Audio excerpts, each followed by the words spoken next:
नमस्कार। आजच्या व्हिडिओमध्ये आपण हे जराही गॅस न वापरता अगदी 5 मिनिटात होणारे मस्त असे मोदक बघणार आहोत। बाप्पाच्या नैवेद्यासाठी म्हणा किंवा प्रसादासाठी म्हणा आपल्याला असे मोदक करावेच लागतात। उकडीचे मोदक आपण नेहमी करतो, पण हे असे मोदक अगदी झटपट होतात आणि गॅसचा आपण जराही इथं वापर केलेला नाहीये किंवा खवा किंवा मावा असं काहीही वापरलेलं नाहीये। तर घरात उपलब्ध असलेल्या साहित्यामध्ये आपण हे मस्त असे झटकेपट असे मोदक तयार केलेले आहेत। तर ते कसे केले ते आता बघूया। तर इथे मी एक मिक्सरचा जार घेतलाय आणि याच्यामध्ये मी अर्धा कप साखर आणि साखरेबरोबर 2 वेलदोडे घातलेले आहेत आणि याची मस्त अशी बारीक मी पिठी साखर करून घेतलेली आहे। हे बघा, आणि ती एका बाउलमध्ये काढून घेतलेली आहे। एकदम झटपट असे हे मोदक होतात। तर बाहेरचे विकतचे जे भेसळयुक्त किंवा महागडे मोदक घेण्यापेक्षा तुम्ही असे घरगुती मोदक बनवू शकता। तर अर्धा कप इथं मी डाळवा घेतलेली आहे, म्हणजे फुटाण्याची डाळ घेतलेली आहे आणि 10 ते 12 हे काजूगर घेतलेले आहेत। याने आपल्या मोदकांची टेस्ट आहे ती खूप छान येईल। काजूगराचं प्रमाण तुम्ही इथं थोडं वाढवू शकता। आणि अर्धा कप इथं मी डेसिकेटेड कोकोनट घेतलेला आहे। घरात उपलब्ध असलेल्या साहित्यांमध्येच आपण हे मोदक बनवतोय।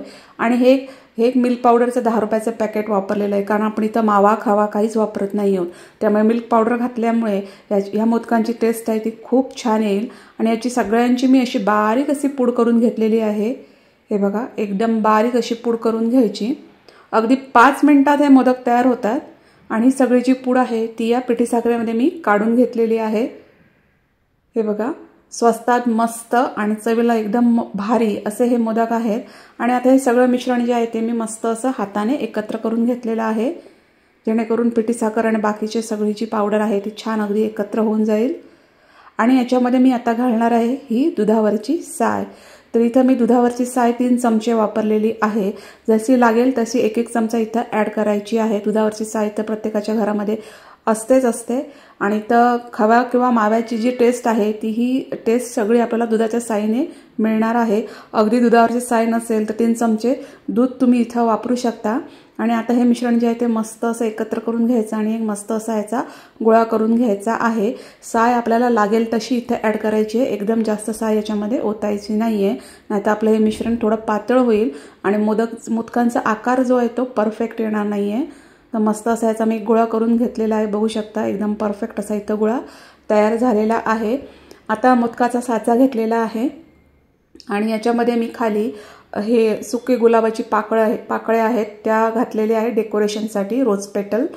तर ड्राय रोज पेटल मी इथं वापरले। तुम्ही कुठलाही ड्रायफ्रूट वापरू शकता डेकोरेशनसाठी, पिस्ता, बदाम, काजूगर किंवा नुसते साधे सुद्धा हे करू शकता। आणि याच्यामध्ये मी थोडंसं हे मिश्रण घातलेलं आहे। पहिलं थोडं मिश्रण घालायचं, दाबून घ्यायचं आणि याचा जो असं केल्याने काय होतं की मोदकाचा जो टोकाचा शेप आहे तो खूप छान येतो। आणि कडेला पण मी ह्या गुलाबाच्या पाकळ्या अशा लावून घेतलेल्या आहेत, जेणेकरून मोदक आपला मस्त असा आकर्षक दिसेल। अगोदर असं आतून अशा पाकळ्या ह्या लावून घ्यायच्या आणि नंतर मग बाकी सगळं हे मिश्रण आहे ते याच्यामध्ये भरायचं, अगदी गच्च दाबून भरायचं, म्हणजे आपल्या मोदकाचा आकार जो आहे तो खूप छान येतो।